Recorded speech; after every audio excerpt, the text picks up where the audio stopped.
hinihiling ko sa Diyos, mga kapatid, dito sa dakong ito, ibaba niya ang kanyang kapangyarihan.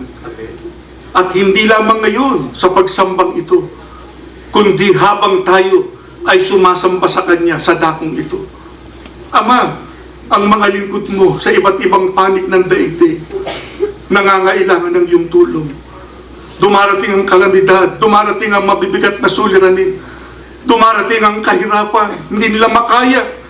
Ama, hindi ba maaari sa bawat pagsamba ng iyong mga anak, magpakahayag ka sa kanila sa pamamagitan ng iyong Espiritu.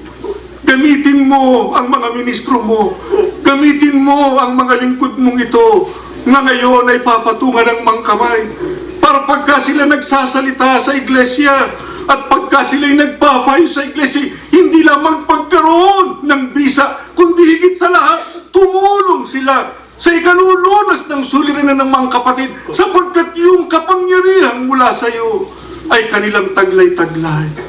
Ama, ikaw na lamang ang pag-asa namin. Hindi namin kayang mabuhay na mag-isa.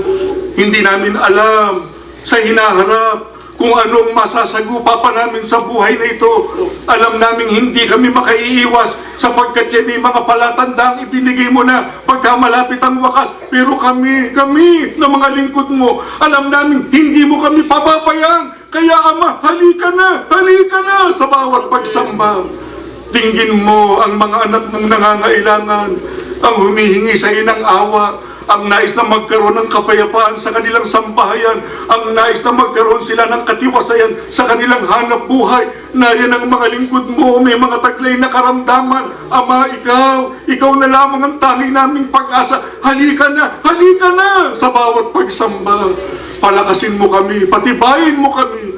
Hindi kami papayag, Ama. Lalabas kami ng gusaling sambahang ito. Hindi namin naranasan ang iyong kapangyarihan. Para nang sa ganon, kami maging matibay at matatag. Paglabas namin sa dakong ito, pagka ikaw ang aming kasama. Basbasan kayo ng Diyos. Pagpalain kayo ng Panginoong Diyos. Yan ang ating hilingin sa Kanya. Tumayo kayo tayo mananalangin.